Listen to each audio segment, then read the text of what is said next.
5 théâtres de crise, un seul baril à 94 dollars et 10 jours pour que la BCE décide. Ce matin, l'actualité mondiale n'est pas un catalogue de crises séparées, c'est un système. Liban, Oman, Moscou, Bruxelles, Francfort, chaque tension nourrit la suivante, chaque frappe se répercute sur un prix, chaque prix atterrit dans un budget. Le cessez-le-feu, annoncé par Trump, tient par un fil.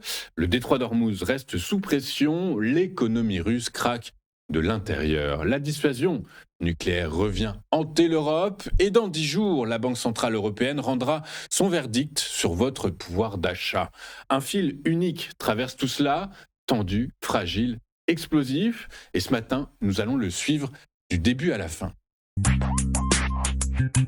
Donald Trump a annoncé hier un accord de désescalade entre Israël et le Hezbollah, affirmant s'être entretenu avec Benyamin Netanyahou et avoir communiqué avec le mouvement chiite par l'intermédiaire de médiateurs. Pourtant, à peine l'encre séchée, à peine le téléphone raccroché, des missiles étaient de nouveau tirés depuis le Liban vers le nord d'Israël, notamment aux abords de Haïfa. Ce qui ressemble à une victoire diplomatique américaine n'est pour l'heure qu'un fragile cessez-le-feu de façade. Les deux lectures de l'accord illustrent d'emblée son ambiguïté. Là où Trump parle de trêve mutuelle, Netanyahou, lui, présente la même conversation comme un avertissement. Israël frapperait Beyrouth si les attaques du Hezbollah ne cessaient pas. Quant au Hezbollah, il n'a pas réagi dans l'immédiat, tandis que son député Hassan Fadlallah a formellement démenti toute acceptation d'une trêve partielle. Derrière cette cacophonie diplomatique, eh bien, c'est un enjeu bien plus structurant qui se joue,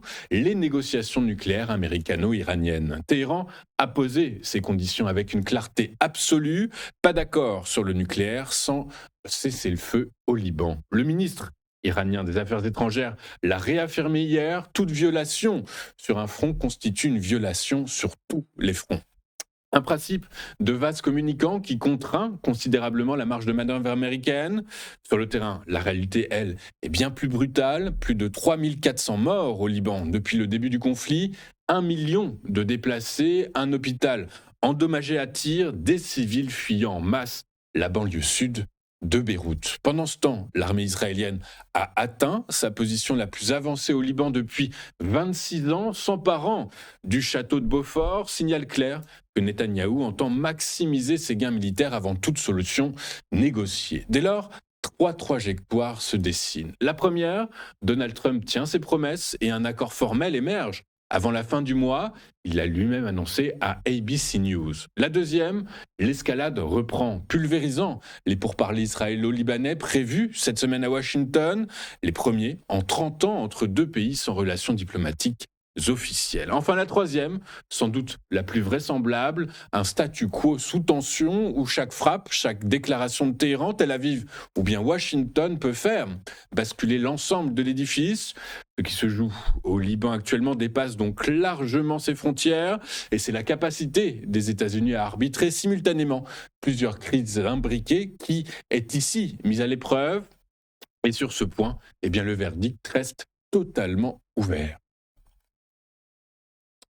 Dans l'ombre du conflit israélo-libanais, une autre crise diplomatique couve, moins visible, mais potentiellement tout aussi déstabilisatrice pour les marchés. Oman, médiateur historique entre Washington et Téhéran, se retrouve aujourd'hui pris en étau entre ses deux alliés. Pendant des décennies, le sultanat a cultivé une neutralité qui faisait sa valeur. C'est à Mascate que se sont noués les premiers contacts secrets entre Obama et l'Iran, ceux-là même qui ont abouti à l'accord nucléaire de 2015. Aujourd'hui encore, Oman servait de canal discret dans les négociations en cours, un rôle précieux jusqu'à ce que Washington décide de l'interpréter comme une menace, car l'administration de Donald Trump a brusquement changé de ton. En cause, des renseignements américains suggérant que le sultanat d'Oman envisagerait de se joindre à l'Iran pour imposer des péages aux navires traversant le détroit d'Ormuz. Mascate dément fermement, mais la méfiance est installée. Trump a évoqué publiquement la possibilité de frappes aériennes contre le sultanat et le secrétaire au Trésor, Scott Bessent, a brandi la menace de sanctions. Et c'est là que l'enjeu financier devient concret. Le détroit d'Ormuz c'est 20% du pétrole mondial qui transite chaque jour. Toute perturbation réelle ou anticipée sur cette route fait immédiatement monter la prime de risque sur le brut. Et si Oman, jusqu'ici stabilisateur de la région, bascule dans l'instabilité ou rompt ses relations avec Téhéran sous pression américaine, eh bien, c'est tout le fragile équilibre diplomatique du Golfe qui vacille. Le paradoxe est saisissant. En voulant forcer Oman à choisir son camp, Washington risque de perdre son seul interlocuteur crédible auprès de l'Iran, au moment précis où un accord nucléaire reste l'objectif affiché de Trump. Une contradiction stratégique majeure dont les marchés énergie pourraient être les premiers à payer le prix. Pendant que la diplomatie s'emballe au Moyen-Orient, une autre fissure s'ouvre, plus profonde, plus structurelle. Selon des informations révélées par Bloomberg, de hauts responsables du ministère des Finances et de la Banque centrale russe ont formellement averti Vladimir Poutine. Les dépenses de guerre en Ukraine sont devenues insoutenables. Le signal est très rare. Ce type d'avertissement interne rendu public constitue l'un des signes les plus sérieux de tension au sein du Kremlin depuis le début de l'invasion. Les chiffres donnent le vertige. Le déficit budgétaire russe a atteint 5 900 milliards de roubles sur les 4 premiers mois de l'année, soit 50% de plus que ce qui était prévu pour l'ensemble de l'exercice 2026. La trajectoire économique raconte la même histoire. Après une croissance de 4,9% en 2024, dopée par la dépense militaire, le PIB russe a décéléré à 1% l'an dernier avant de se contracter de 0,2% au premier trimestre 2026. L'économie de guerre a atteint ses limites structurelles. Taux directeur à deux chiffres, hausse d'impôts, investissement en recul, un quart des capacités de raffinage endommagées par les frappes ukrainiennes.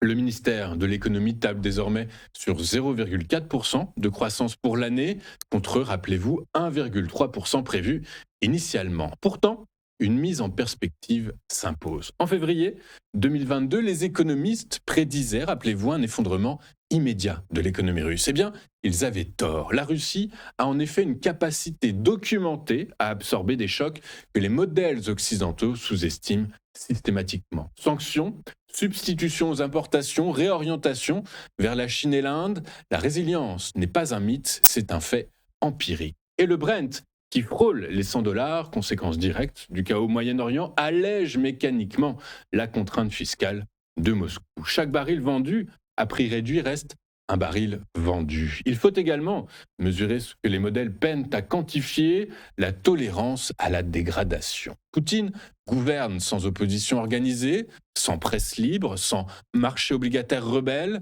Un haut responsable bancaire russe l'a dit d'ailleurs sans détour à Reuters. Il a raté, Vladimir Poutine, sa fenêtre de sortie. Mais instabilité n'est pas effondrement. La vraie question n'est donc pas de savoir si l'économie russe va s'effondrer, c'est plutôt à quel rythme se dégrade-t-elle et si ce rythme suffit-il à changer le calcul de Poutine avant que ses adversaires n'épuisent leur propre patience. Le compteur tourne des deux côtés. À première vue, la dissuasion nucléaire semble appartenir à un autre siècle. L'information révélée ce matin par le Financial Times rappelle qu'elle est redevenue en 2026 le cœur du débat stratégique européen.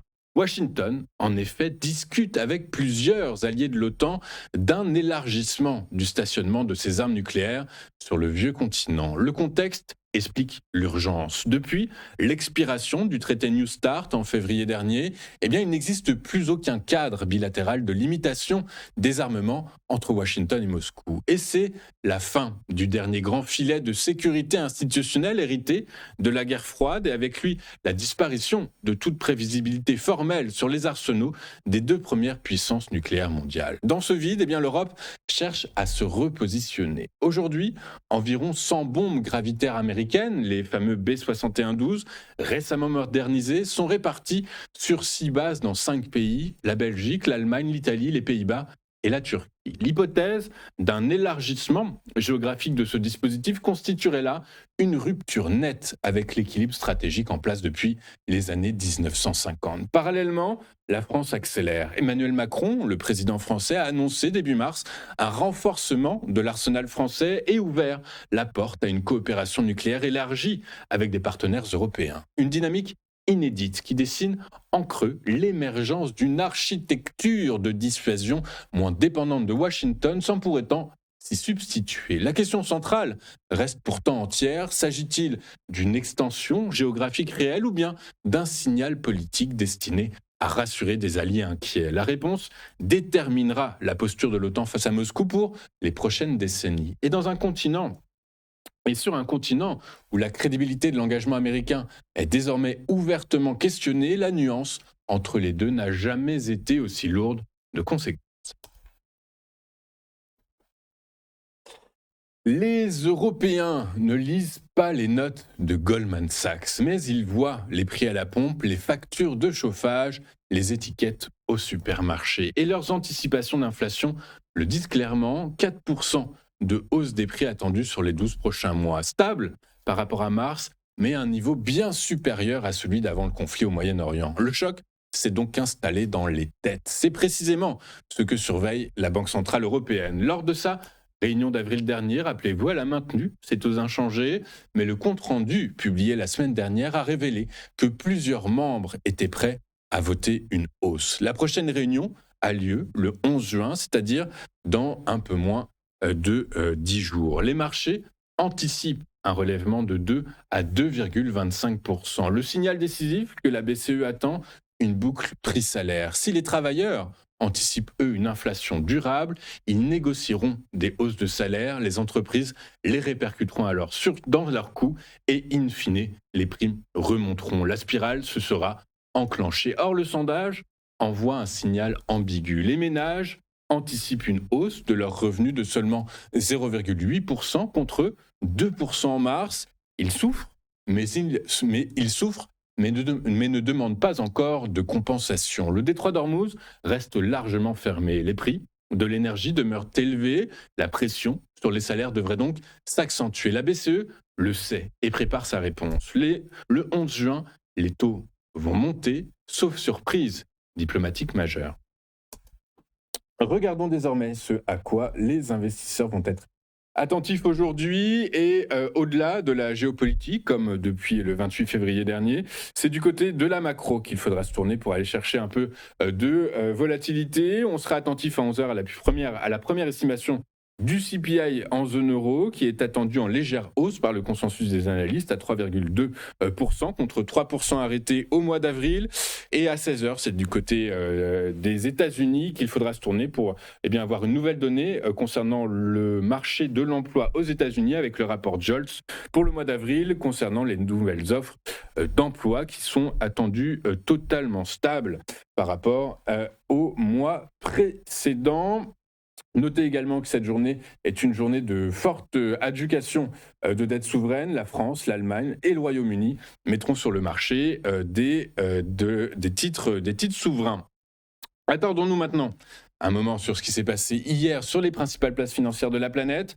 Et les bourses européennes ont terminé dans le rouge, plombées par le regain de tensions géopolitiques au Moyen-Orient, la flambée des prix du pétrole alimentée par les inquiétudes sur l'approvisionnement mondial a ravivé les craintes inflationnistes et pesé sur le sentiment des investisseurs, puisque je vous le rappelle, selon des analystes, la baisse de la demande en Chine et en Europe fait craindre et justement des tensions sur la demande. À Paris, le CAC 40 a reculé de 0,45%, tandis que le DAX a perdu 0,4% et le FTSE 0,68%. À l'échelle européenne, l'Eurostoxx 50 a cédé 0,26% et le Stoxx 600 0,76%.